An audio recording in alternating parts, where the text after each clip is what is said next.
Lucas 10, 25. Diz assim: certa ocasião, um perito da lei levantou-se para pôr Jesus à prova. Ele perguntou: mestre, o que preciso fazer para herdar a vida eterna? O que está escrito na lei? Respondeu o Senhor Jesus: como você a lê? Em resposta, ou melhor, peraí, me perdi. Como você a lê? Ele respondeu: ame o Senhor, o seu Deus, de todo o coração, de toda a sua alma, de todas as suas forças, de todo o seu entendimento, e ame o seu próximo como a ti mesmo. Assim, olha que interessante, ame o seu próximo como a si mesmo. Disse Jesus: você respondeu corretamente, faça isso e viverá. Mas ele, querendo justificar-se, perguntou a Jesus: quem é o meu próximo? Em resposta, disse Jesus: um homem descia de Jerusalém para Jericó, quando caiu na mão dos assaltantes. Estes lhe tiraram as roupas, espancaram e se foram, deixando quase morto. Aconteceu, estava descendo pela mesma estrada um sacerdote, quando viu o homem, passou para o outro lado, e assim também um levita. Quando chegou ao lugar e viu, passou pelo outro lado. Mas um samaritano, estando de viagem, chegou onde se encontrava o homem. Quando viu, teve piedade dele, aproximou-se, enfaixou-lhe as feridas, derramando nelas vinho e óleo. Depois colocou sobre o seu próprio animal, levou-o para uma hospedaria e cuidou dele. No dia seguinte, deu 2 denários ao hospedeiro e lhe disse: cuide dele, quando eu voltar, lhe pagarei todas as despesas que ele tiver. Qual desses 3 foi o homem que caiu? Qual desses 3 foi o próximo do homem que caiu na mão dos assaltantes? Aquele que teve misericórdia dele. Respondeu o perito da lei. Jesus disse: vá e faça o mesmo. Quantos aqui já ouviram essa parábola do bom samaritano? Olha que interessante. Nós estamos aqui para falar daquilo que Deus quer para cada um de nós. Hoje a gente vai falar um pouquinho sobre evangelismo, e o evangelismo no tipo integral, um evangelismo que é para todos nós, um evangelismo que é para todo aquele que entendeu que nasceu de novo, um evangelismo que é para todo aquele que é igreja. E eu sei que a gente fala muito sobre essa parábola, e eu sei que a gente já ouviu muitas pregações sobre isso aqui, mas quantos acreditam que Deus ainda pode nos surpreender segundo esse conhecimento? Quantos acreditam que a palavra de Deus ainda é viva e eficaz, e ela é transformada diariamente, e ela se renova diariamente, e tem coisas muito profundas para falar para nós? Olha que interessante. Esse bom samaritano é algo que nós precisamos entender aqui, mas para isso nós precisamos entender todo o contexto primeiro. A palavra de Deus diz, e eu já, a primeira vez que eu vou descer essa escada aqui, ó, quem me conhece sabe que eu gosto de estar perto. Espero que não dê microfonia aqui, mas vamos lá. Olha que interessante. A palavra de Deus diz que um perito da lei, um mestre da lei, alguém que conhecia a lei, um crente, alguém que conhecia a palavra de Deus, chega para Jesus e fala: mestre, o que eu faço para herdar a vida eterna? O que eu faço para herdar essa tal da vida eterna? O que eu faço para ter essa vida eterna? A palavra diz então que Jesus responde: cumpre a lei.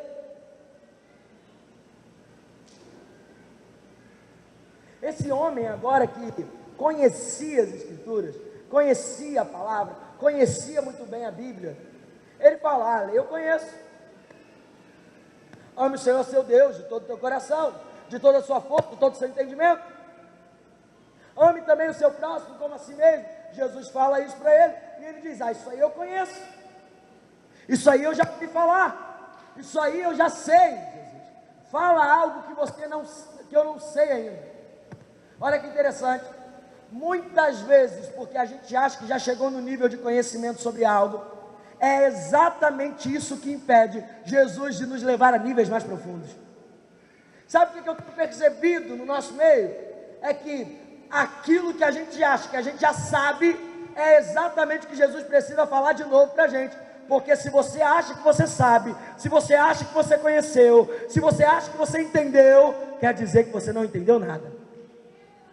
O conhecimento de Deus, ainda que profundo e ainda que sendo algo muito bom, é impossível de ser revelado na plenitude. Querido, se você está aqui essa noite, está sentado aí e diz: eu já sei o que você vai dizer, deixa eu te dizer uma coisa: Deus tem para você profundezas, coisas grandes,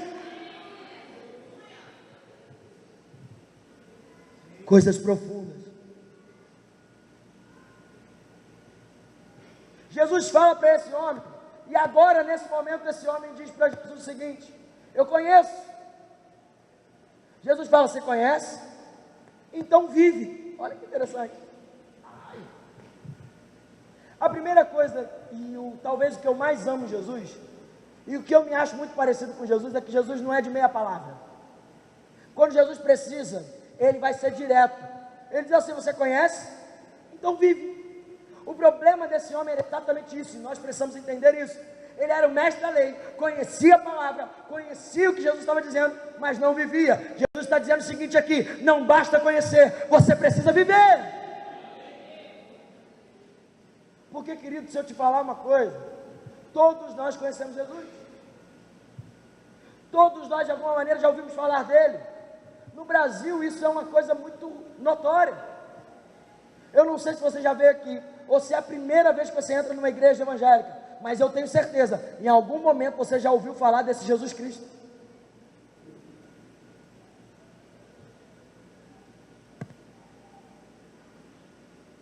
E como igreja, nós estamos chegando num conhecimento de maturidade.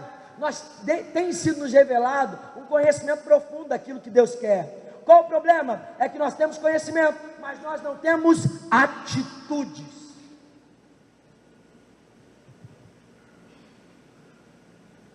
Você sabe o que é santidade, mas quando você peca, você está dizendo: eu sei, mas eu não tenho atitudes.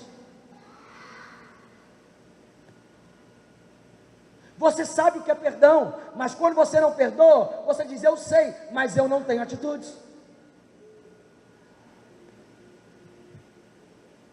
Quando você diz que sabe que Deus é amor, mas você não ama o que está do seu lado, você está dizendo: eu sei, mas eu não tenho atitudes. A igreja não precisa mais de conhecimento, a igreja precisa nesse momento de atitudes compatíveis com o que conhece.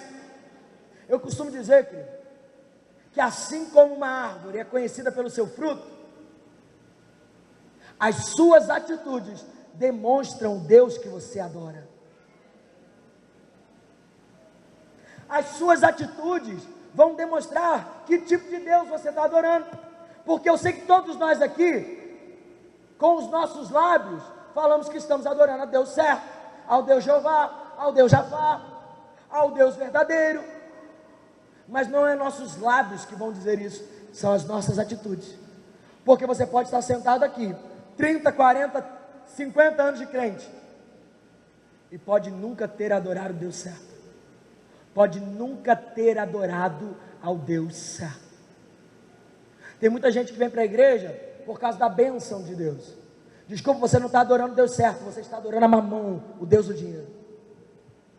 Tem muita gente que vem para a igreja porque quer um relacionamento. Desculpe, você não está adorando o Deus certo, você está adorando a Afrodite, a deusa da sensualidade, do relacionamento. Você pode estar sentado aqui e dizer: eu adoro a Deus sim. E quer uma prova disso? Quer uma prova que eu adoro a Deus? Eu sou bom, eu sou caridoso. Essa semana mesmo eu fiz uma doação para uma ONG. Você pode estar aqui, estar fazendo tudo isso, mas pode simplesmente estar adorando um Deus pagão, como a maioria conhece lá fora. A caridade é bom, mas não te salva, querido. Isso não é um Deus para ser adorado. E aí? diremos, pois, então, diante dessas coisas? Agora que a gente entendeu, nesse momento, a gente entendeu o coração desse mestre.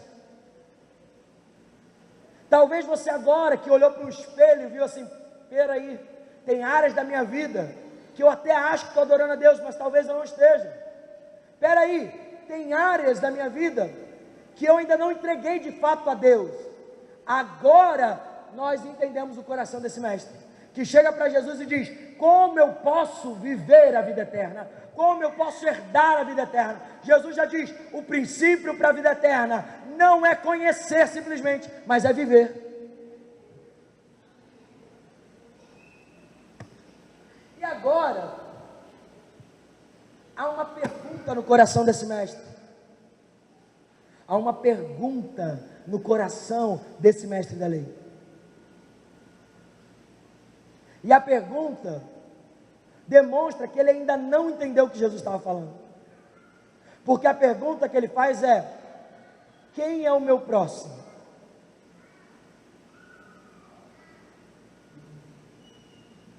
Sabe o que ele está dizendo? Eu já amo a Deus, de toda força, de todo coração, de todo entendimento.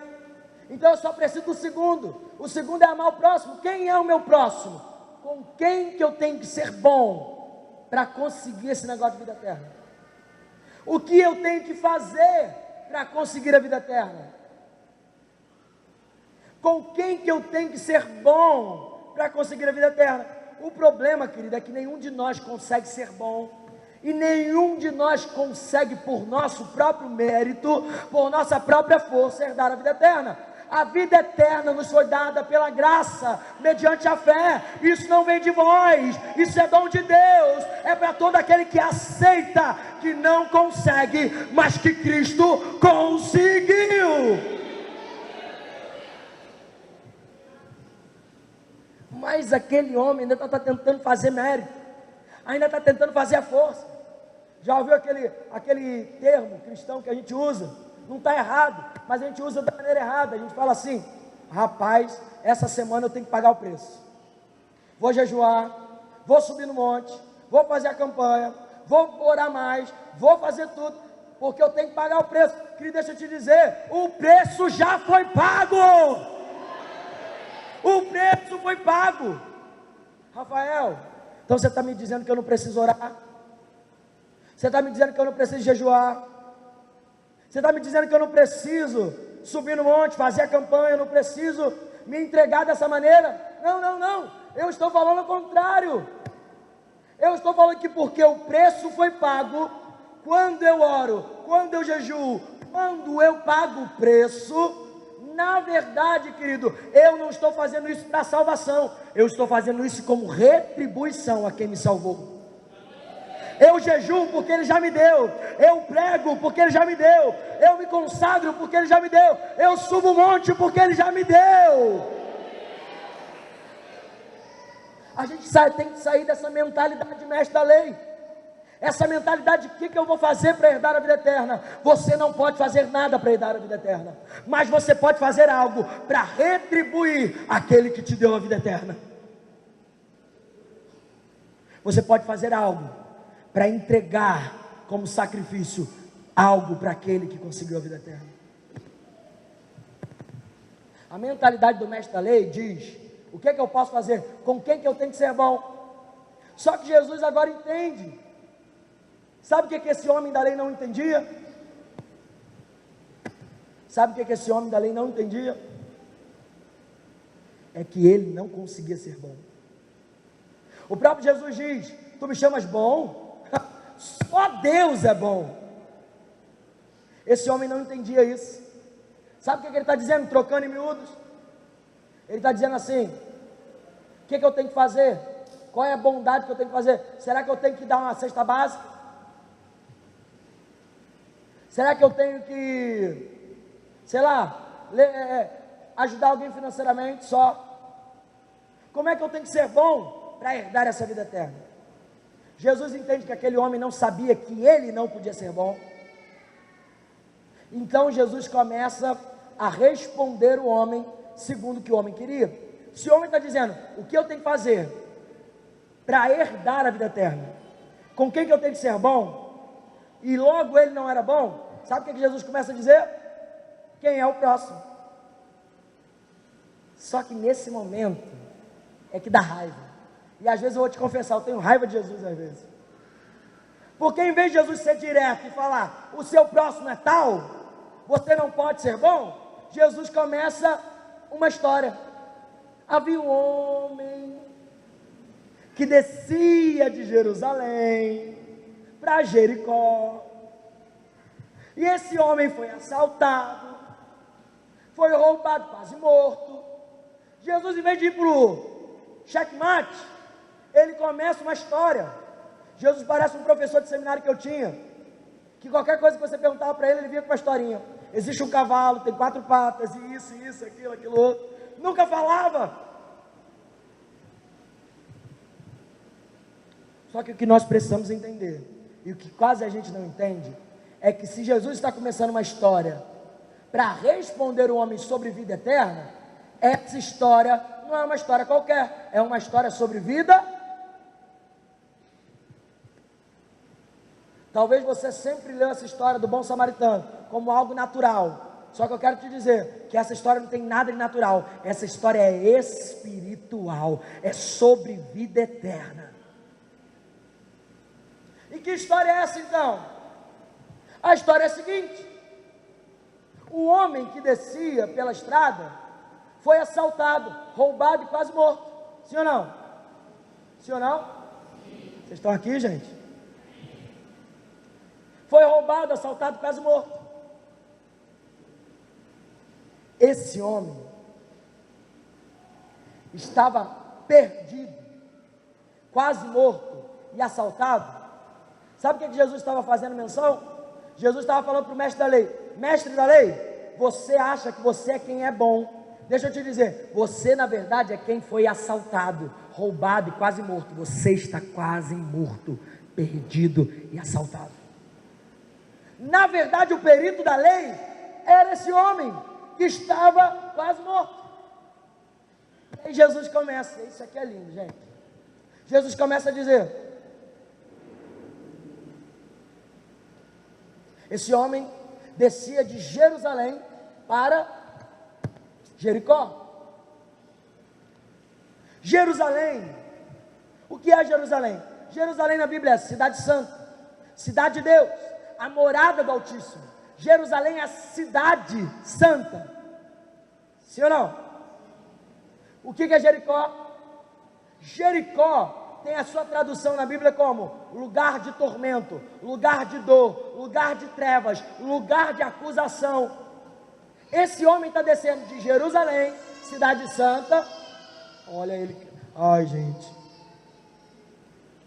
Esse homem está descendo da cidade santa para uma cidade de tormento, de dor, de sofrimento.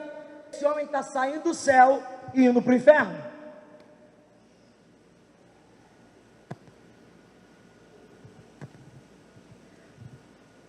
Sabe o que eu quero te dizer essa noite? Jesus não está falando da história de um homem simplesmente.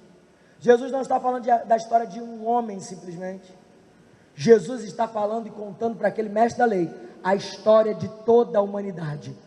Existiu uma humanidade no Éden, em Jerusalém, na Terra Santa, mas em algum momento essa humanidade pecou e foi destinada a descer para Jericó, para o inferno, para o lugar de sofrimento, para o lugar de dor. E nesse caminho chamado mundo, essa humanidade foi assaltada, roubada, quase destruída. Por quem? Olha que interessante, esse homem foi roubado, assaltado e quase morto. Qual o ministério do diabo? Qual o ministério do diabo? Gente, a igreja aumentou, tem mais gente nesse lugar, e eu quero saber, qual o ministério do diabo?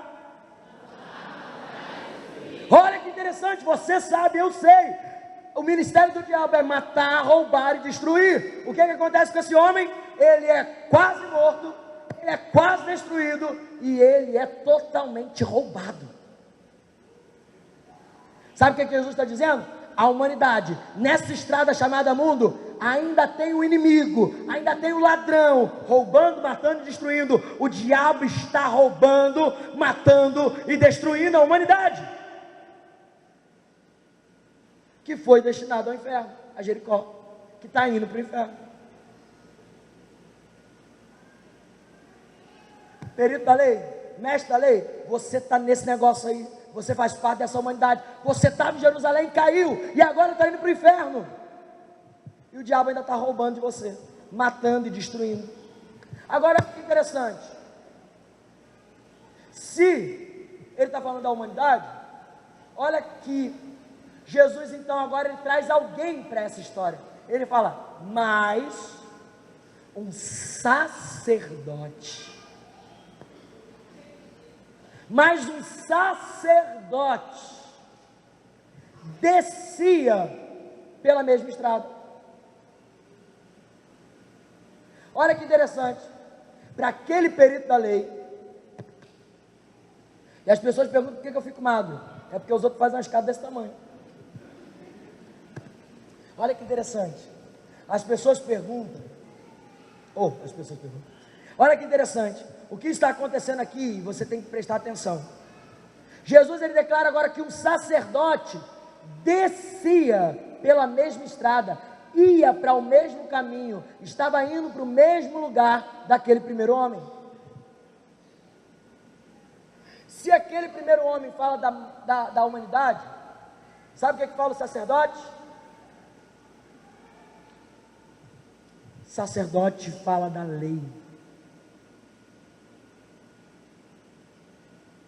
Sacerdote era alguém que pregava a lei, que vivia a lei, que sobrevivia da lei.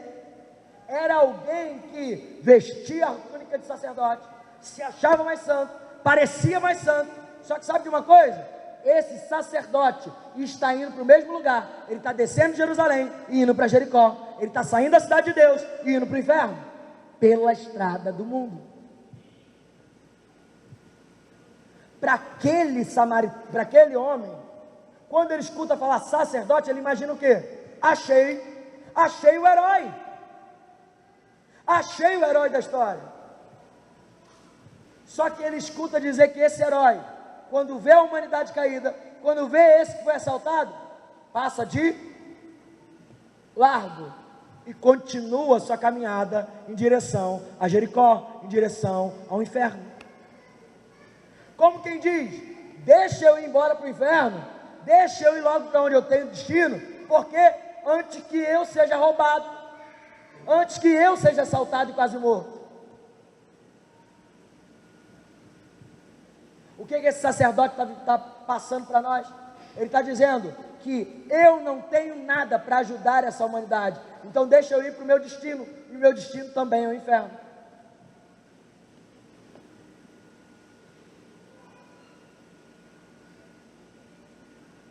O sacerdote representa a lei. A lei, por mais que ela seja boa, e por mais que ela pareça santidade, a lei não pode te salvar. Hebreus vai dizer que a lei ela não salva. A palavra diz que a lei é para apontar o pecado, é para apontar o erro, é para apontar que você não consegue se salvar. A lei servia para dizer, você pode tentar, mas não vai conseguir. A lei não pode salvar ninguém.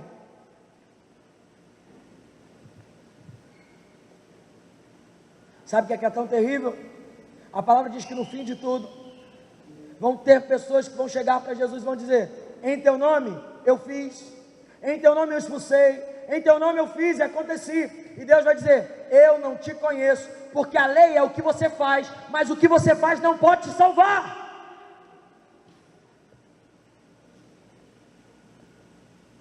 A lei não é ruim, não é ruim, a lei é para nós, mas a lei não pode salvar.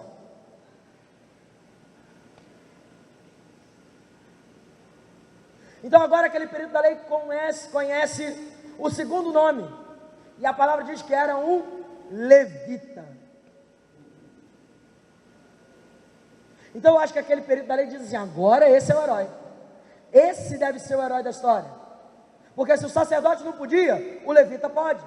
Se o sacerdote, que é o cara, não podia, alguém que é tão importante quanto pode. O levita vai fazer alguma coisa, só que a palavra diz que o levita também passa de largo pela mesma estrada, indo para o mesmo lugar. O levita também está saindo de Jerusalém, indo para Jericó.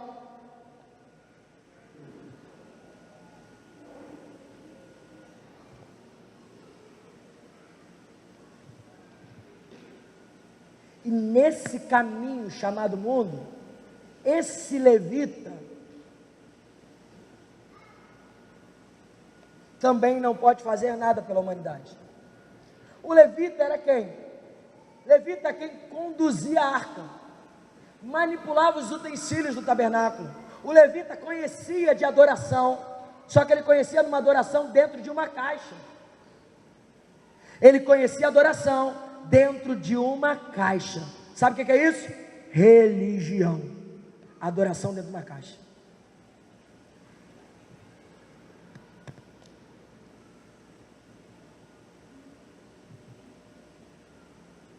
O levita representa a religião, e a religião também não pode fazer nada por essa humanidade, porque a religião também não pode salvar. Quero te dizer para você que entrou aqui a primeira vez nessa igreja, nós não seguimos uma religião. Nós não seguimos uma religião. O IBGE pode dizer que nós seguimos uma religião, mas nós não seguimos uma religião. Cristo não é uma religião, Ele está vivo e é um estilo de vida. Cristo não é uma religião.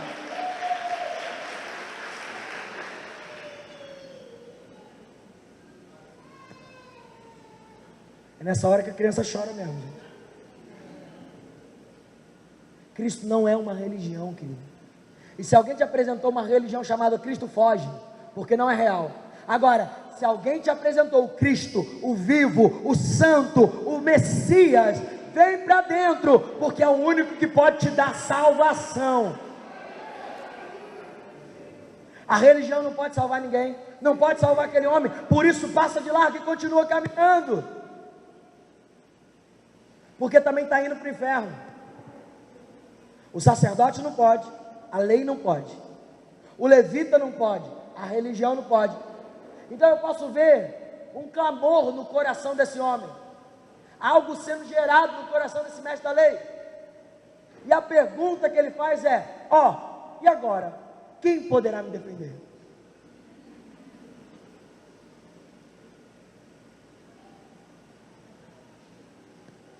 Se o sacerdote não pode, se o levita não pode, quem pode? Sabe o que é tão interessante? É que a resposta de Jesus a isso, talvez fosse algo tão difícil daquele homem entender, porque Jesus escolheu um herói para a história, e o herói para a história é o bom samaritano. Ele diz: um samaritano, seguindo a sua viagem,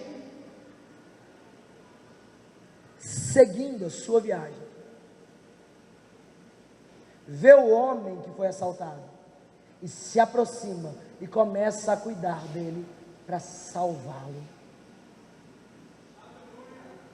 Sabe o que aquele perito da lei começa a entender? A religião não pode salvar, a lei não pode salvar, mas existe alguém que pode ajudar a humanidade a ser salva.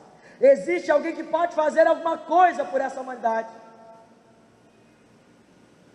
Quem é o sacerdote? Quem é o samaritano? O samaritano era alguém que não tinha nada a ver com Israel. O samaritano era alguém que não tinha aliança com Israel. Alguém excluído, alguém marginalizado. O samaritano era alguém gentil, era alguém de fora. Sabe o que Jesus está dizendo? Israel, virá um tempo em que alguém de fora, em que alguém que não tem aliança, alguém que não é judeu, alguém que não tem nada a ver com vocês, com a sua lei, com a sua religião, mas esse alguém vai poder fazer algo pela humanidade. Sabe o que é interessante? Esse samaritano, está na estrada chamada mundo, mas não é do mundo. Esse samaritano seguia a sua viagem. Sabe por quê? Enquanto o sacerdote está indo para Jericó, para o lugar de tormento, enquanto o levita está indo para Jericó, lugar de tormento, enquanto a humanidade está indo para Jericó, talvez esse samaritano estava voltando para Jerusalém, estava voltando para a cidade dos céus, estava voltando. Então eu te pergunto, igreja, quem é o samaritano da história?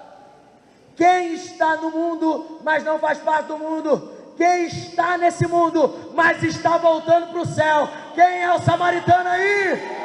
Aleluia! Você é o samaritano, querido. Você foi colocado como igreja nessa terra, para um propósito, para um serviço, para restaurar a humanidade e levá-la para o céu.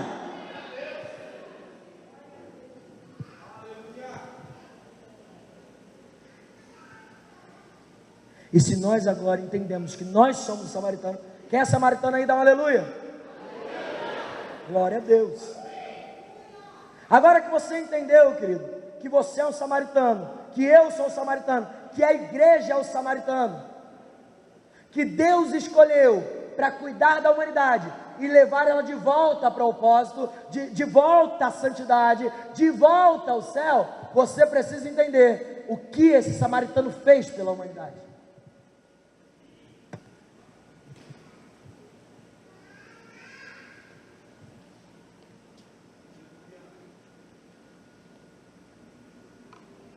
Depois dessa breve introdução, eu quero começar a pregar.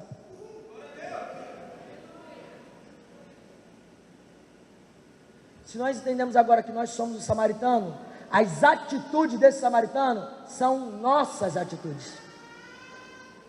E sabe o que a gente vai perceber? É que no caminho do evangelismo, no caminho da evangelização,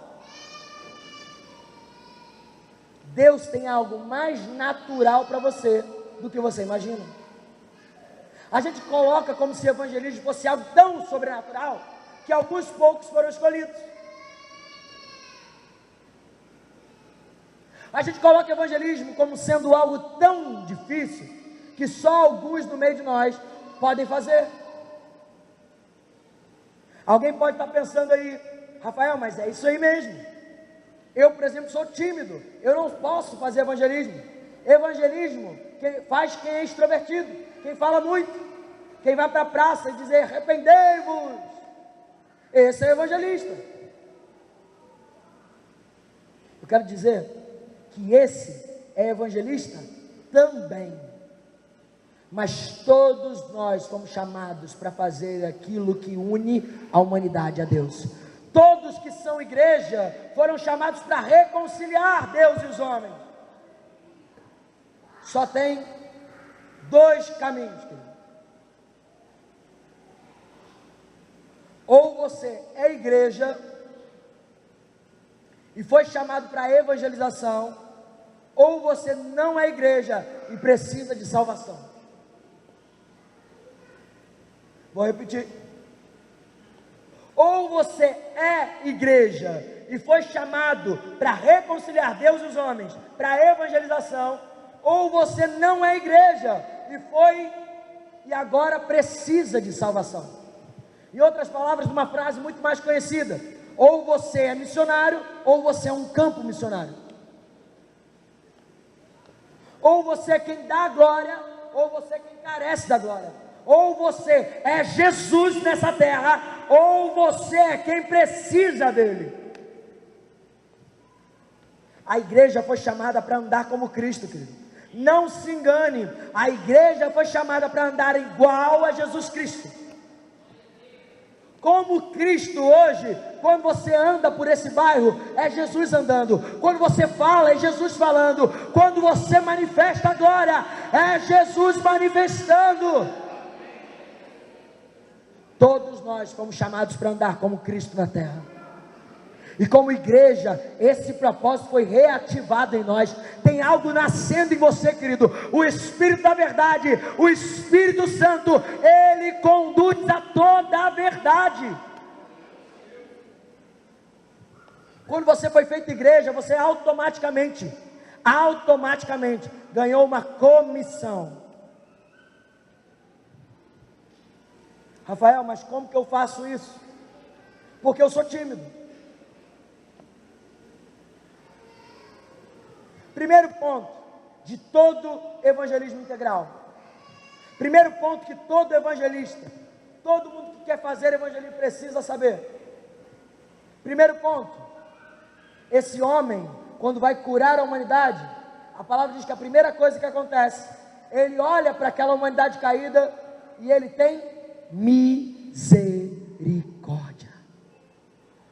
Ou, em outras palavras, compaixão. Quem que sabe o que é compaixão? Quem pode me dizer aí o que é compaixão, gente? Ó, fala de novo. Sentir a dor do outro. Olha que interessante. Misericórdia ou compaixão é se colocar no lugar do outro. Quando aquele samaritano viu aquele homem que tinha sido assaltado, sabe o que ele está fazendo? Se eu tivesse chegado antes, poderia ser eu. E eu ia querer que alguém me ajudasse. A primeira coisa que você precisa para fazer evangelismo, querido, não é saber de Bíblia de capa a capa, de Gênesis a Apocalipse, não é ser muito falante, não é ser bom na Bíblia. O que você precisa em primeiro lugar para evangelizar é ter compaixão de quem está sendo perdido, de quem está morrendo, de quem está sendo esquecido. Você precisa de compaixão. Sabe por quê? Porque compaixão te aproxima, não te afasta. Compaixão faz você ir para perto, não para longe. Compaixão que fez Jesus vir. A palavra diz que ele estava num trono, ele não precisava, mas compaixão te move em direção. Ele sai do trono e vem. Compaixão. A palavra diz que Jesus era movido de íntima compaixão. Só que compaixão não é pena. Pastor Fábio, bota aqui um vídeo da igreja perseguida. Os outros morrendo, os outros sendo degolados, sendo afogados, sendo queimados. Aí eu e você começa.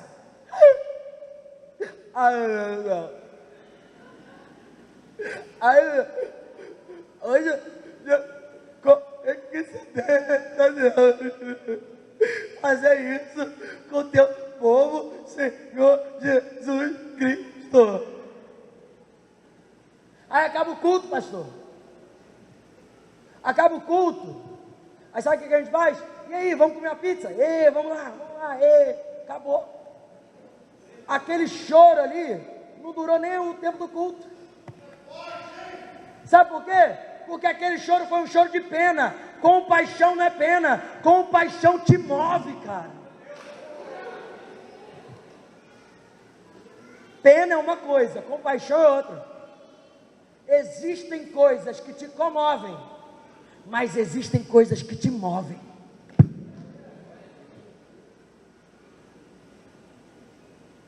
Eu posso ter pena. Eu olho uma situação, eu fico com pena disso. Mas aquilo pode não me mover. Mas eu olho para outra situação e eu não só tenho pena, mas eu digo, cara, eu tenho que fazer alguma coisa por isso. Eu tenho que mudar essa situação. Eu tenho que ajudar essa pessoa. Se aquilo me move, aquilo é compaixão. Deixa eu te dizer uma coisa. Você achar no seu coração aquilo que você tem como compaixão é a chave do seu ministério.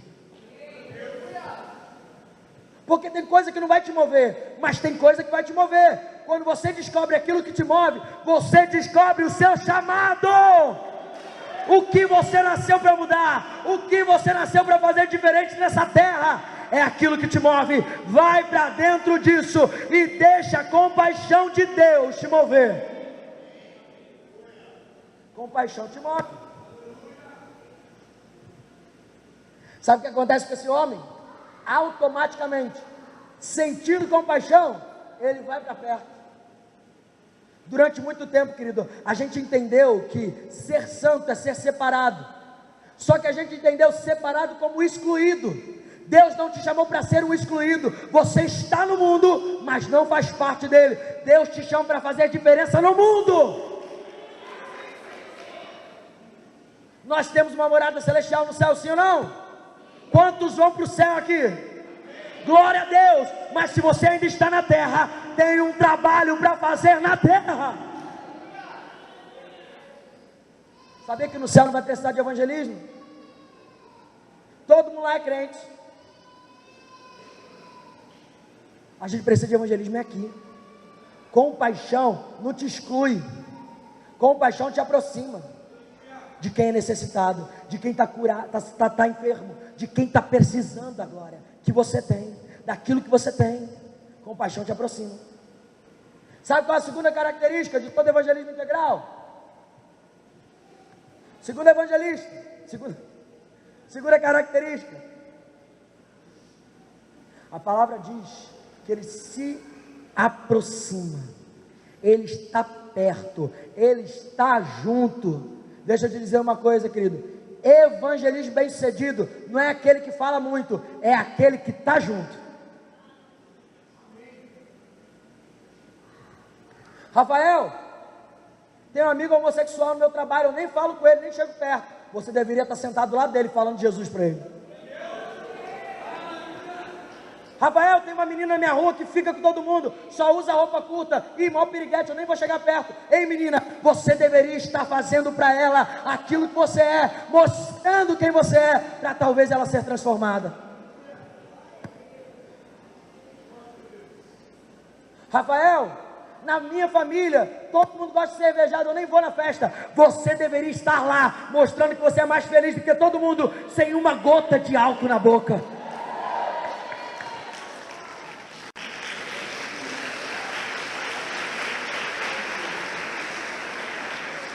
Se aproximar daqueles que necessitam, se aproximar de quem precisa. É tão interessante, porque Jesus era santo, sim ou não? Quem acha que Jesus era santo? Mas aonde Jesus estava? Pecadores, prostitutas. Sabe por quê, querido? Porque não era quem ele era, mas o que ele queria fazer. Deixa eu te dizer uma coisa, querido: você precisa estar perto de gente, não para se contaminar, mas para contaminar.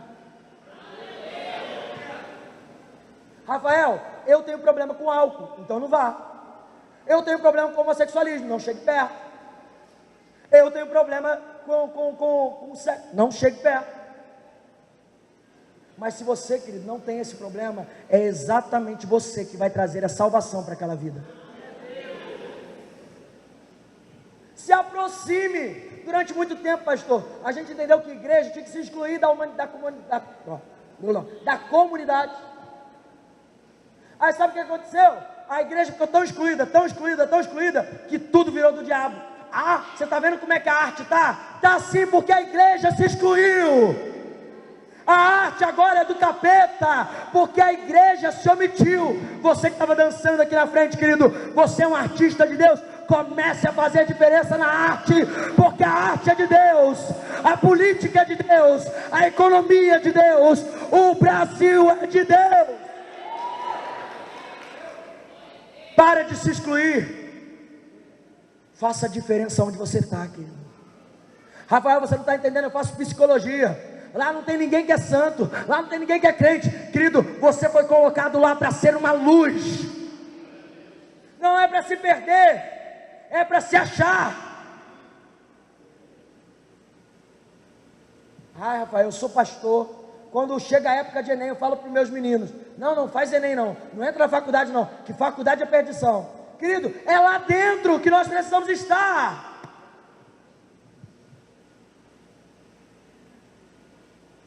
Quantos querem estar onde Deus está? Quantos só querem estar onde Deus está? Eu também. Só que o mesmo Deus que está aqui, Deus está aqui, querido. O mesmo Deus que está aqui, nesse exato momento, está lá dentro daquela casa de prostituição. O mesmo Deus que está aqui, nesse exato momento, está lá dentro daquele barzinho.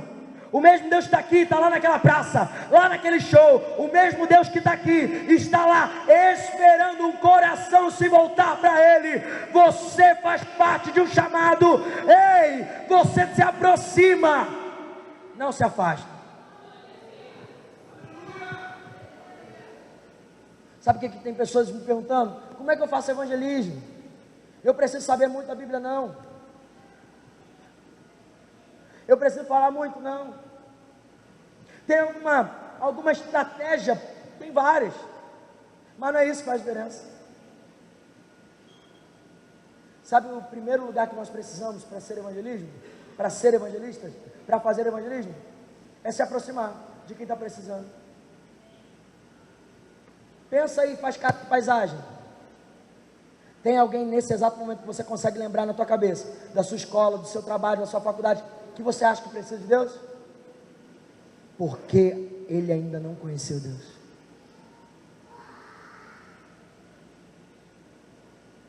Possivelmente, porque você ainda não chegou até Ele, porque Ele vai conhecer Deus através de você.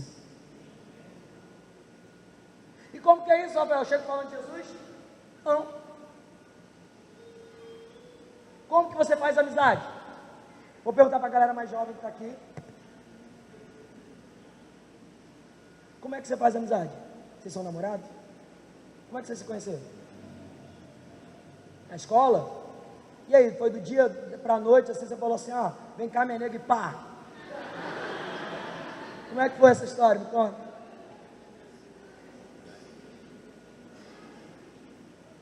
Olha que interessante, começou com uma amizade, trocando uma ideia, deixa eu carregar sua bolsa. A Fernanda, quando eu conheci a Fernanda, essa menina que linda, maravilhosa, levanta, mano, para os outros te ver, por favor, é que você está tão linda aqui, ó, gente. A Fernanda é a conclusão de que eu sou um homem de oração, olha isso. Ela não é tão de oração não, mas eu não quero ver. Olha que interessante, sabe quando eu conheci a Fernanda voluntariava na biblioteca do Carisma, do seminário que eu fazia. Eu nunca li tanto livro na vida. Eu vim aqui entregar um livro, deixa eu pegar outro. Entenda uma coisa, querido, tudo começa em relacionamento. Você não vai chegar empurrando Jesus na goela dos outros, você vai começar com amizade. Sabe o que é evangelismo? Evangelismo é fazer amigos. Evangelismo é fazer amigos. Faça amizade, troca uma ideia, converse, porque na hora que precisar, é de você que ele vai querer. Na hora que terminar com o namorado, é você que vai ligar para oração, para jejum, para isso, para aquilo. Me ajuda aqui, querido, porque você sempre tem algo para dizer. Você é tão sábio. Evangelismo é fazer amizade. Simples assim. Eu nunca vi ninguém tão tímido que não tivesse amigos. Nunca vi. Pelo menos umzinho você tem. Alguém você já falou. É assim também com o evangelismo. Se o segundo passo é se aproximar, tem um terceiro passo. A palavra diz que esse samaritano, primeiro sente compaixão, depois se aproxima. Terceiro passo. Terceiro passo é, ele cura as feridas com óleo e com vinho. Sabe o que é interessante? Aquele samaritano tinha óleo e tinha vinho. Ele tinha com que curar feridas. Deixa eu te perguntar uma coisa, querido. As palavras que você tem recebido nesse lugar, o que Jesus fez na sua vida, é capaz de curar a outros? Será que você tem um testemunho para contar que vai curar a vida de alguém? Será que você tem algo para falar que Deus fez na sua vida? Será que você tem óleo e tem vinho? Óleo na Bíblia é unção.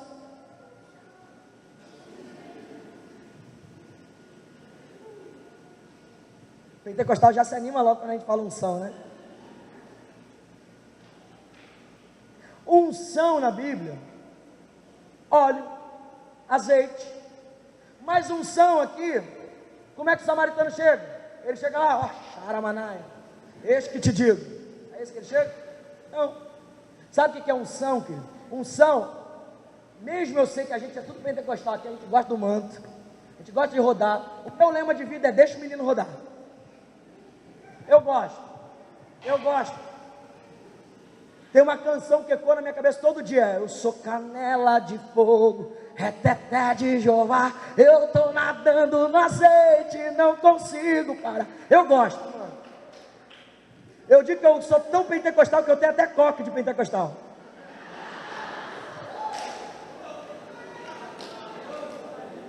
Mas unção não é isso. Ainda que seja lindo, maravilhoso, ainda que seja gostoso, a gente está aqui no manto, está aqui na presença, nadando no Espírito, ainda que seja tudo isso, isso não é unção. Isso é derramamento, isso é poder, mas unção não é só isso. O que é unção? Unção é comunhão com o Espírito Santo. Enquanto eu estou falando aqui, ó, eu estou ligado com o Espírito Santo. Enquanto eu estou fazendo amizade, eu estou ligado com o Espírito Santo. Qual o propósito, Deus? Qual o propósito? Qual a palavra? Eu quero algo, eu quero essa vida, eu quero esse coração. Vou pegar você de novo. Vi que você gosta de falar, você é um cara. Qual o seu nome? Daniel. Ó, Daniel, nome de profeta, gente. Eita! Deixa eu te falar, Daniel. Quando você conheceu ela, era amizade mesmo? Ou você tinha uma segunda intenção? E depois de um tempo?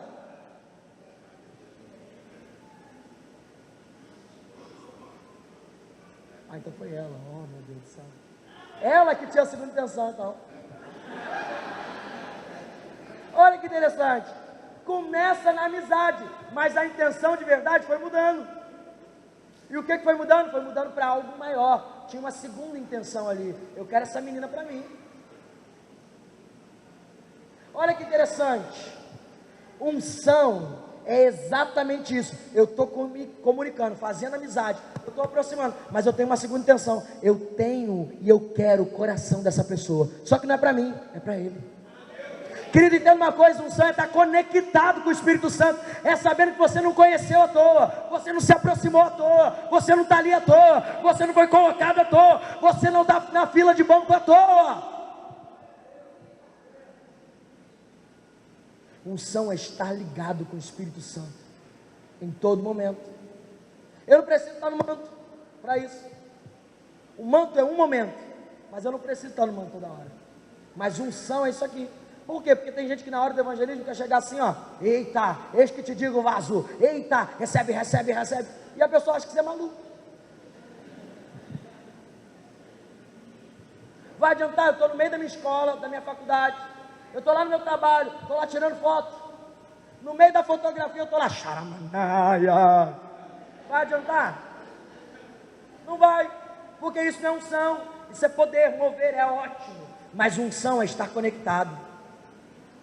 É saber por que veio, é saber que eu não encontrei à toa. Mas ele também derrama vinho. O que é vinho na Bíblia?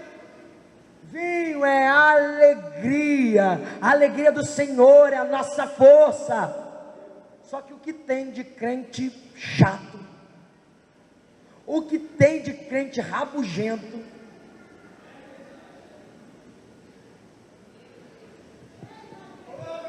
a alegria do Senhor é a nossa força. Quantos aqui tem a alegria do Senhor? Então tire essa cara de maracujá de gaveta.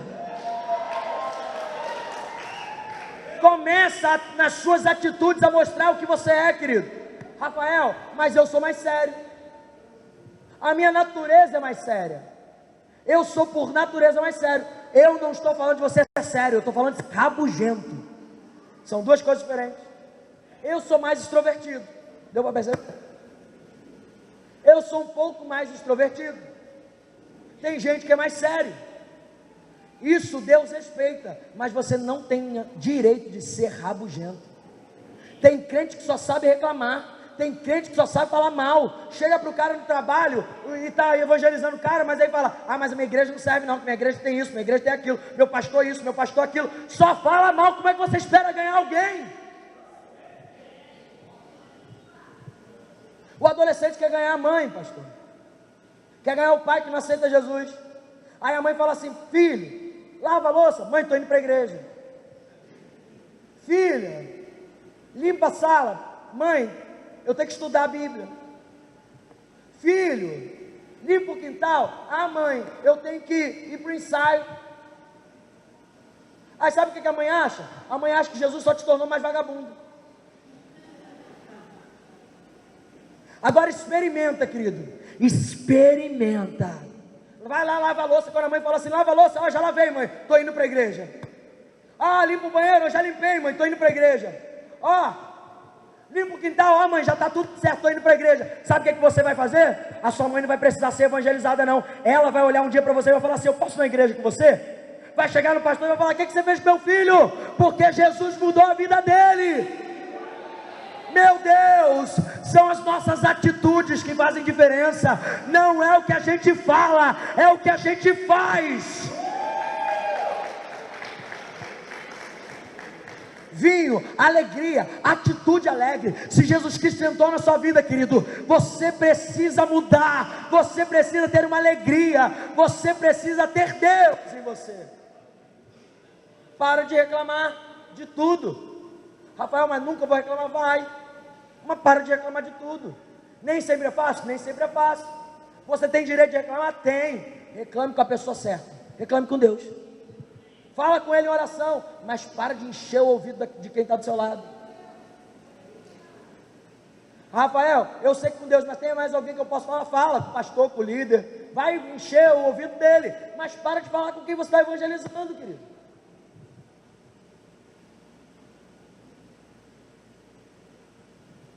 Se você sempre fala que não serve, que está errado, que não presta, que não sei o quê, e a sua igreja é isso, e a sua igreja é aquilo, e a igreja fulano de tal, e o pastor da igreja fulano de tal rouba, e não sei aonde está acontecendo. Se você sempre fala isso, como é que você espera que aquela pessoa queira vir para a igreja? Sabe que muita gente está olhando para você e pensando, eu não quero ir para a igreja, sabe por quê? Porque ele está lá. Tem muito crente chato, tem muito crente ranzinza, tem muito crente mimimi. Para quem não está familiarizado com o termo mimimi, tá bom? Tem muito crente que fala demais. Não. Deixa eu te falar uma coisa. A maior arma de todo evangelista não é a língua, é a vida. A maior arma de todo evangelista não é a sua língua, é a sua vida.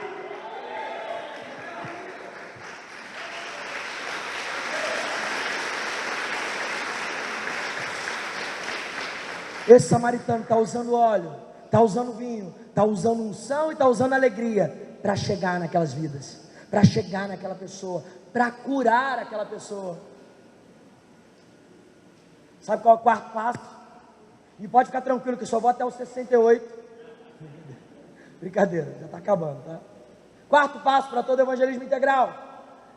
Para todo evangelista, quarto passo: depois que ele cuida, depois que ele cura as feridas, ele coloca aquele homem no seu próprio animal e leva ele até uma estalagem, hospedaria, um hotel.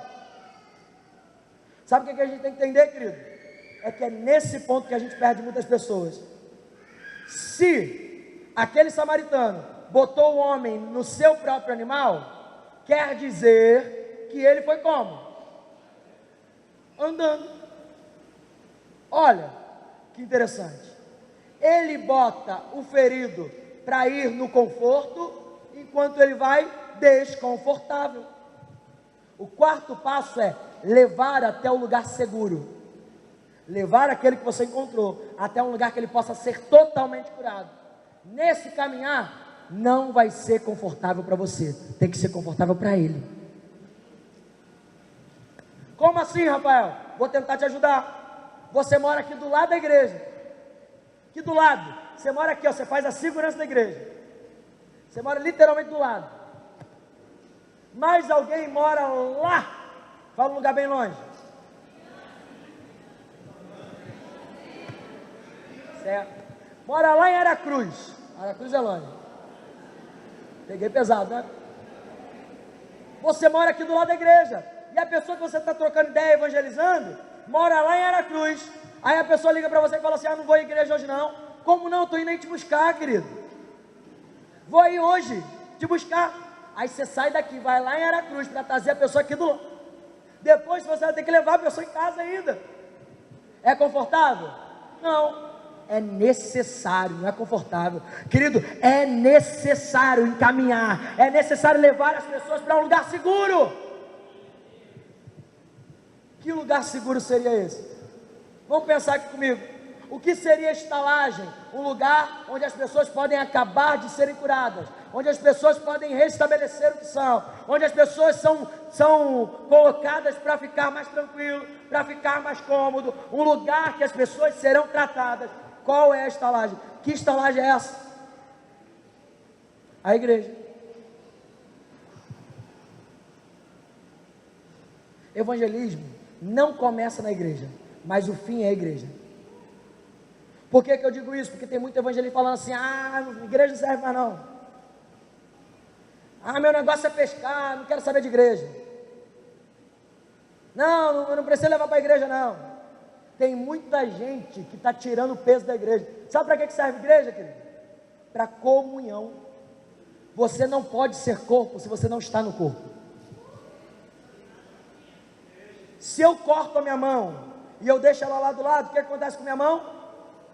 Eu estou vivo, mas a mão morre. Sabe por quê? Não faz parte do corpo.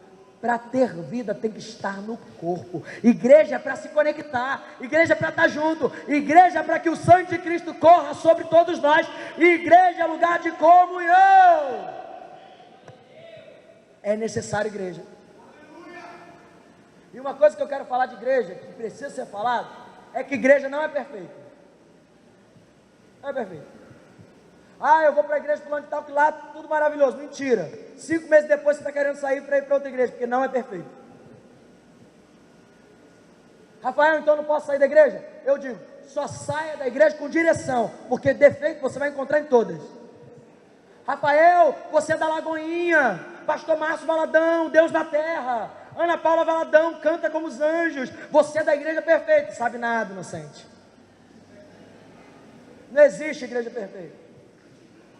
Alguém já disse, eu comungo dessa ideia, que a igreja é como a Arca de Noé.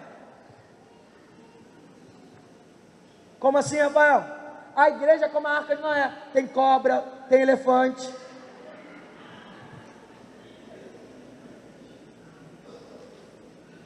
Tem fedor de animal. Imagina como é que era a Arca de Noé, gente. 40 dias e 40 noites. Imagina que cheiro gostoso. Imagina você tendo que dividir o quarto ali, você tendo que dividir com o escorpião. Você está sentado ali do lado da Arca de Noé, aí você está sentado do lado do porco. Alguns se identificaram aí. Cadê? Olha que interessante, a igreja é exatamente como a Arca de Noé, está tudo lá dentro, tem bom e tem mal, mas deixa eu te dizer, lá fora só tem dilúvio, só tem morte. A igreja é o único lugar que traz vida, é o único lugar que salva ainda, é o único lugar de segurança, no meio de um mundo em dilúvio, no meio do mundo em morte. Você precisa de igreja, querido, desculpa te dizer. Tem gente que entrou aqui dentro hoje, falou assim, hoje eu vou lá. Preciso te dizer, querido, você precisa da igreja, como a igreja precisa de você, e você não vai encontrar gente perfeita aqui, inclusive você não é perfeito, mas aqui é o único lugar da terra, que está todo mundo buscando alguém que é perfeito. Você não é perfeito, mas nós estamos buscando aquele que é perfeito, nós estamos mudando para aquele que é perfeito. É o único lugar que você vai encontrar gente dizendo, eu não sou perfeito, mas eu estou tentando, me perdoa, eu estou tentando. E nessa caminhada ao lugar seguro, como eu disse, não é cômodo. Vamos supor que um travesti entra agora dentro dessa igreja. Eu venho para aqui, e aí eu venho com meu amigo, minha amiga no caso, travesti, chamado Pablo, para ficar já mais, para ficar mais no contexto. A Pablo entra aqui comigo, e senta aqui comigo. Sabe o que todo mundo vai falar?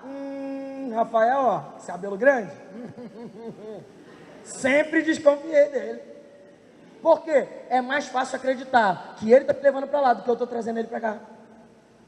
Porque a gente acha que Deus está perdendo esse negócio. Que Deus não pode transformar. Sabe o que acontece? Todas as meninas querem fazer amizade com o Pablo. Porque eu não sei o que mulher tem que... Adora um BFF. Best Friend Forever. Adora um gay friend. Mas o homem, sabe o que acontece com a gente? A gente olha o Pablo aqui e fala: ih, rapaz, que isso, não vou nem ficar perto dele. Que negócio é esse, rapaz? Esse cara aí pisa fora da faixa. Só que sabe o que acontece? Sabe o que acontece nesse momento? O que você está demonstrando para ele, sabe o que é? É que em todo lugar, lá fora, os homens o queriam, mas aqui dentro, ninguém quer. Sabe o que a gente está mostrando de verdade? É que todos os lugares têm a porta escancarada para ele, mas as portas da igreja foram fechadas. Sabe por que não tem gays se convertendo dentro das nossas igrejas? Porque as portas estão fechadas. É aqui o lugar. Só que vamos falar a verdade, é cômodo você vê o Pablo aqui 1 mês, 2 meses, 1 ano, divertidinho. É cômodo, gente. Mas sabe o que acontece? A mudança não tem que ser de fora para dentro. A mudança tem que ser de dentro para fora. Pode vir de vestido, pode vir de mini saia, pode vir do jeito que quiser, mas senta aqui, porque aqui você vai ser transformado, é aqui que vai ser curado, é aqui que vai ser salvo. Lá fora não dá. Que mudança ele vai ter lá fora? Nenhuma. É aqui o único lugar que diz: eu tenho uma oportunidade para você, se você quiser. Mas será que a gente vai dar chance, vai dar tempo para se converter?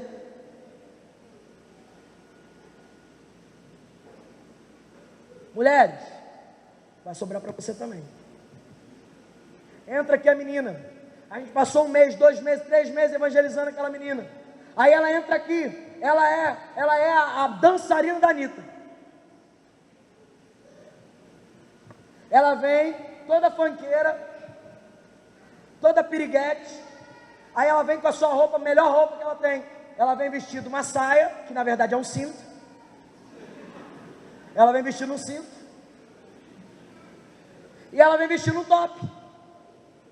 E ela entra aqui depois de 1 mês, você evangelizando aquela menina. Sabe o que acontece? Quando ela entra naquela porta, todas as mulheres aqui olham para ela e falam assim: pombagira.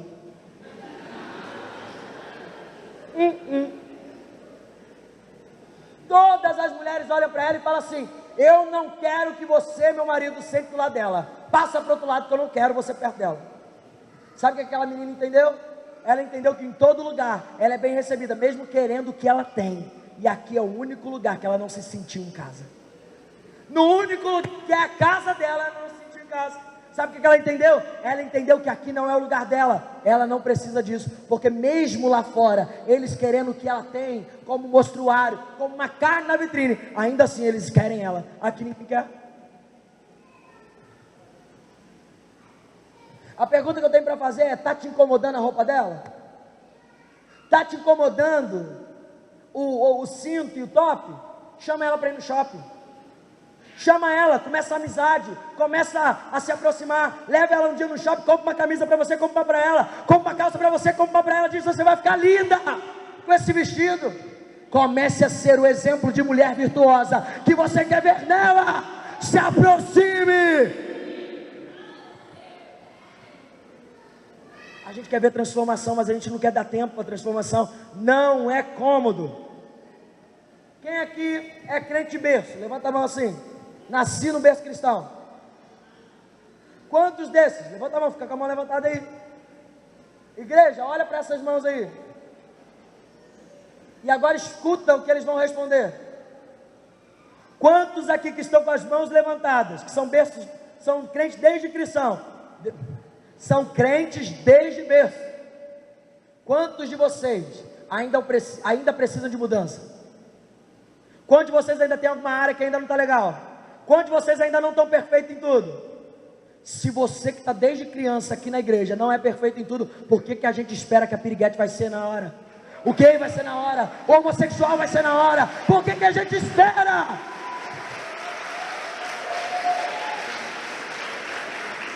Sabe de uma coisa, querido? Sabe por quê? Sabe por que que a gente espera isso? Porque para nós pecado, para nós o erro é justificado. Você fala: Deus, eu pequei porque a carne é fraca. Deus, eu pequei porque eu não aguentei a pressão. Para nós pecado é justificado, mas quando o pecado é do outro, a gente vai lá e fala: olha lá, viu? Olha lá, ó, engravidou. Olha lá, ó, viu? Caiu com o namorado. Olha lá, ó, está usando droga. Olha isso. Por quê? Porque para você justifica, mas para o outro você acusa. Para de acusar, querido. Paulo está dizendo que tem uma trave nos nossos olhos e nós estamos apontando um cisco no olho do irmão.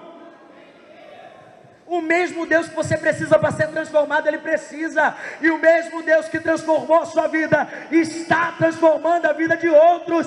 Dê tempo para o Espírito Santo. Dê tempo para a transformação. Para de julgar e ajuda. Você está vendo alguém ir para o lado errado? Chega junto e fala: poxa, cara, eu posso te ajudar, você quer? Vamos aqui, você me ajuda, eu te ajudo. Você está vendo alguém pecar? Chama num canto e fala assim: poxa, cara, eu posso te ajudar. Qual é o seu problema? É isso, isso, isso. Vamos orar junto, vamos fazer uma oração junto. Qualquer dia que você quiser pecar, em vez de você pecar, me liga. E fala assim: poxa, ora aí comigo. Me ajuda aí. Vamos se ajudar, querido. O cordão de 3 cordas é mais forte. A gente junto é mais forte. Mas se ficar vivendo a igreja como está até hoje, cada um por si, Deus por todos, vai ficar no sal, vai ficar difícil. É cada um por todos e Deus por todos. E o quinto e último passo do evangelismo. O quinto e último passo do evangelismo é: se o quarto é levar até a caminhada, ao lugar seguro, o quinto e último passo é, e eu adoro esse passo, pastor, porque se tem algo que é mais tabu na igreja do que tudo, do que sexualidade, do que casamento, que tudo, se tem algo que é mais tabu na igreja do que tudo, chama isso de dinheiro. Olha o silêncio que fez, você viu? Só as criancinhas agora, porque não entende. Porque é só eu falar dinheiro aqui, o que você imaginou? E esse cara vai fazer uma oferta. Eu vou te deixar claro, tranquilo, não vou fazer uma oferta agora, tá bom? Mas quando a gente fala dinheiro, sabe o que você imagina aí? Você cruza os braços e já diz assim: vamos ver se eu concordo com esse cara aí. Porque mexeu com o dinheiro, filho, o negócio é sério. Mas sabe qual é o último, quinto passo? Patrocinar a estalagem para continuar cuidando dessa humanidade caída. A palavra diz que esse samaritano, ele patrocina a estalagem. Se a igreja é a estalagem, deixa eu te falar a verdade, quem que vai manter esses ar-condicionados ligados? Olha como é que eu estou suando. Quem concorda que a gente precisa de um ar-condicionado ligado, todos os 6 aqui em nome de Jesus? Quem que vai patrocinar isso? Deixa eu te dizer uma coisa, querido. O dinheiro do reino não vem do céu, vem do seu bolso. O dinheiro de Deus não está descendo do céu, está no seu e no meu bolso. Aí alguém vai dizer: ah, dízimo e oferta é coisa da lei. Biblicamente, dízimo e oferta é antes da lei, porque em Abraão é antes da lei. Mas ainda que você pense isso, deixa eu te dizer uma coisa: o Deus que tem te dado tudo, o Deus que tem suprido todas as coisas, só poderá continuar suprindo os seus celeiros se você plantar, querido. Só tem colheita aquele que planta. Se você não planta, não terá colheita. Eu sei que é difícil falar de dinheiro. Eu sei que é difícil. Por quê? Porque a gente imagina o quê? Ah,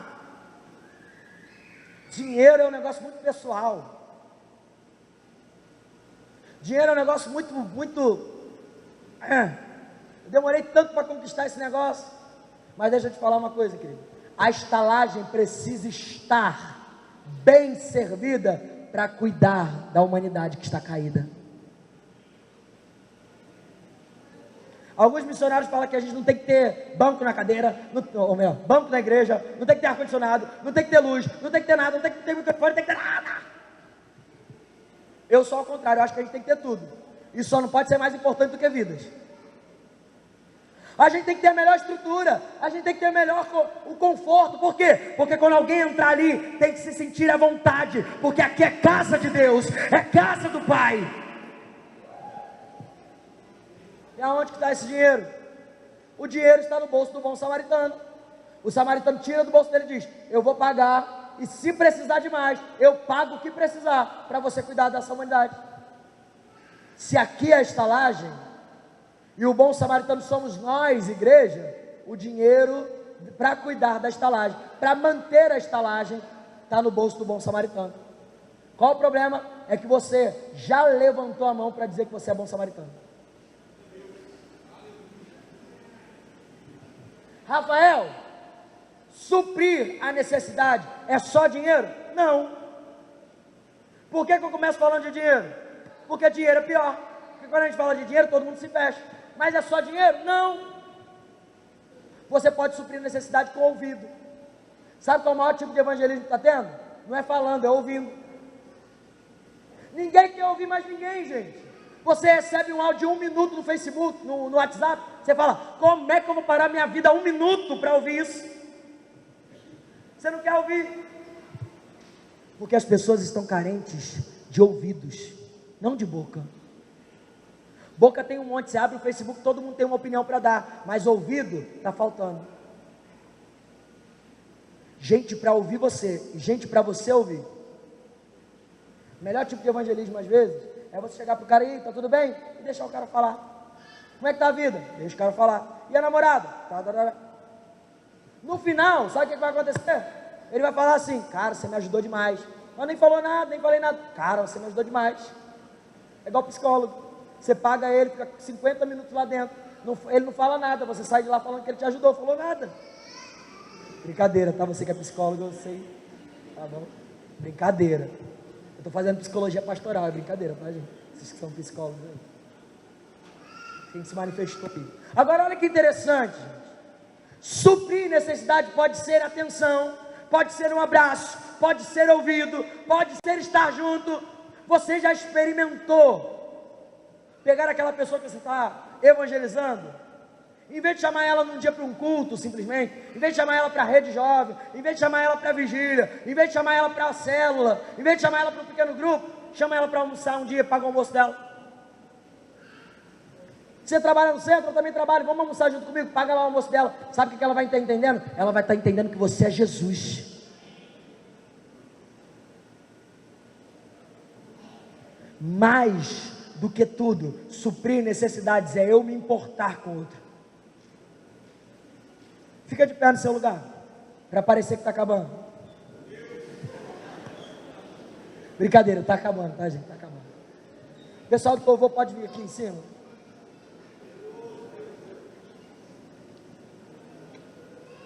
Pessoal do louvor pode subir aqui.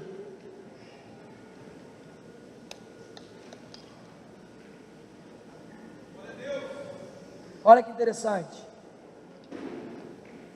Eu falei de 5 pontos aqui.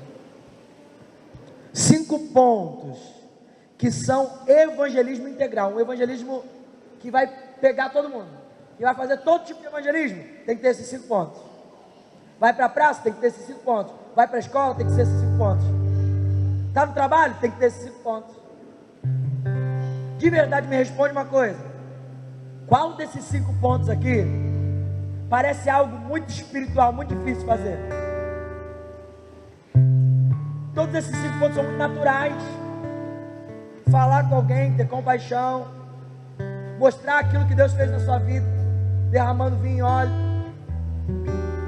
conduzir a um lugar seguro e suprir necessidade. Todos nós aqui podemos ter personalidades diferentes, mas todos nós aqui podemos fazer os 5 pontos. É tímido, é extrovertido, fala muito, fala pouco, ouve muito, ouve pouco. É alguém que fala bastante, não fala nada. É alguém que vai para a praça, ou fica na escola, ou fica no trabalho, ou vem para a igreja, não interessa. Esses 5 pontos estão aí. Dá para fazer? Dá ou não dá, gente? Dá ou não dá? É possível ou não é possível? É algo tão anormal assim?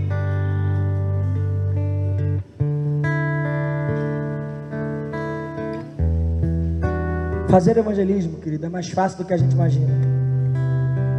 Todo bloqueio que a gente bota na nossa cabeça é para impedir da gente ser aquilo que a gente é de fato. Você é uma árvore de Cristo. Você é um cristão. O seu fruto é Cristo. E o primeiro evangelista não foi você. O primeiro evangelista foi ele. Quando ele saiu do céu e veio até você para trazer você de volta para o céu. Quando nós evangelizamos, nós estamos nos assemelhando a quem nós somos de fato.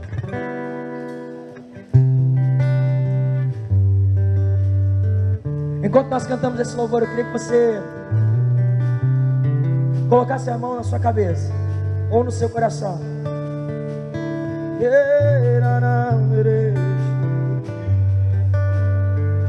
Enquanto nós cantamos esse louvor, eu queria que você pensasse aí na sua vida.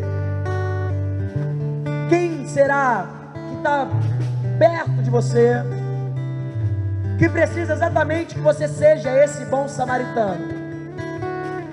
Comece agora a imaginar a transformação da sua vida e da vida dessa pessoa.